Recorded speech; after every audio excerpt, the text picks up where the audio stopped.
문재인 대통령이 그제 세계 난민의 날을 맞아 제주도 예멘 난민 문제 현황 파악을 지시했습니다. 유정훈 변호사의 뉴스와 법, 오늘은 난민 얘기 해보겠습니다. 유 변호사님, 제주도 예멘 난민 이게 무슨 내용인가요? 예, 통계상 제주도에 들어온 예멘인은 561명이고 이 중 549명이 난민 신청을 했습니다. 네. 이렇게 지난해 난민 신청이 급증하자 정부 차원에서 어떤 대책 마련을 고심하게 됐고요. 네.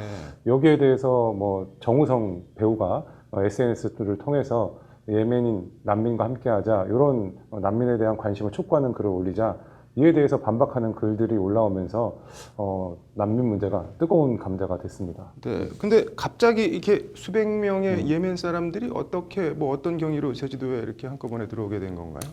예, 예멘은 장기간 내전으로 인해서 살기 어렵기 때문에 새로운 정착지를 찾거나 강제 징집에 거부해서 예멘을 탈출하는 사람들이 많이 있습니다. 네. 우리가 제주도에 한해서는 이제 관광 수입 증대를 위해서 테러국을 제외한 대다수의 나라에게 무비자 입국을 허용하고 있는데 이런 분위기 때문에 예멘 사람들이 제주도에 쉽게 들어오게 된 것입니다. 결국은 이제 지난 6월 1일부로 예멘인에 대해서는 무비자 입국이 불허되었습니다. 네. 그런데 이렇게 난민으로 인정받으려면 어떤 절차를 밟아야 되는 건가요? 예, 난민 신청이 있게 되면 법무부에서 난민을 인정할 것인지에 대한 사전 조사를 하게 되고요. 이런 조사 결과를 토대로 해서 법무부 장관이 난민 인정 여부를 결정하게 됩니다. 이런 결과를 거쳐서 불인정되게 된다 그러면 이의 신청을 한다든지 행정소송까지 제기를 할 수는 있습니다. 통계적으로 법무부에 따르면 지난해 9,942명이 난민 신청을 했는데요. 121명만 인정됐고 결과 인정률로는 2%에 불과했습니다.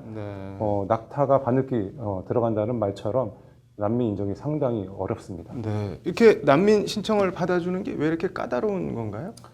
예, 난민법에서는 인종, 종교, 그리고 사회적 신분 또는 정치적 의견을 통해서 박해를 받을 만한 충분한 근거 있는 공포에 의해서 국적국의 보호를 기대할 수 없거나 국적국의 보호를 원치 않는 사람을 난민으로 규정을 하고 있습니다. 차별적 요소로 인해서 박해를 받는다면은 이런 것들에 대한 심사를 해서 엄격하게 판단을 하고 있고요. 이런 엄격한 판단 기준을 대다 보니 난민 인정이 어려운 부분도 있고 실제적으로 함부로 외국인에 대한 난민 지위를 인정하게 되면 우리나라가 범죄지로 변할 수도 있고요. 외국의 그런 경제적인 문제들 이런 부분들이 생길 수 있기 때문에 정책적인 고려도 하지 않을 수가 없습니다. 판례 같은 거는 그러면 어떻게 되나요? 예, 최근에 이슬람교도에서 기독교인으로 개종한 이란인에 대해서 난민 신청을 받아들인 사례가 있습니다.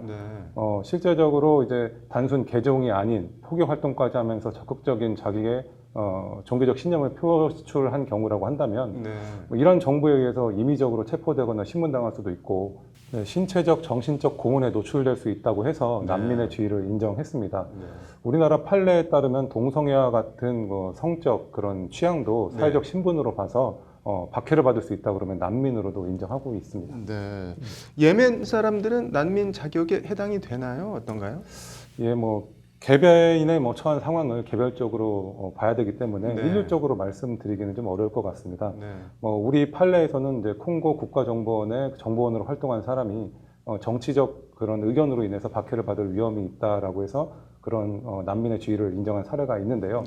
이런 사례에 비추어 봤을 때는 예멘의 계속된 내전 상황 속에서 강제 징집을 거부하거나 또는 이런 정치적 이유로 반기를 든 경우에는 그런 사람에 한해서는 그런 난민의 지위가 인정될 수 있을 여지는 있어 보입니다. 일각에서는 난민 받아주면 안 된다, 테러리스트 입국한다 이런 주장도 있는데 어떻게 보시나요? 예, 빈대 잡자고 초가상간 다 태운다는 말처럼 모든 그런 문제가 있다고 해가지고 난민을 다 거부해서는 안 될 것으로 보입니다. 인도적 차원에서 합리적인 이유가 인정되는 경우에는 난민의 지위를 인정하는 것이 필요할 것으로 보이고요. 난민 인정 사유를 엄격하게 본다든지 또는 우리나라에 위해를 줄 수 있는 사람들을 걸러낼 수 있는 장치를 좀 엄격하게 만들어내는 것이 오히려 더 중요하다고 보입니다. 우리나라가 지난 2013년 아시아 최초로 난민법을 제정해서 시행한 나라라고 하는데 보편적 인권 차원에서 합리적인 결정이 내려졌으면 좋겠네요. 오늘 잘 들었습니다.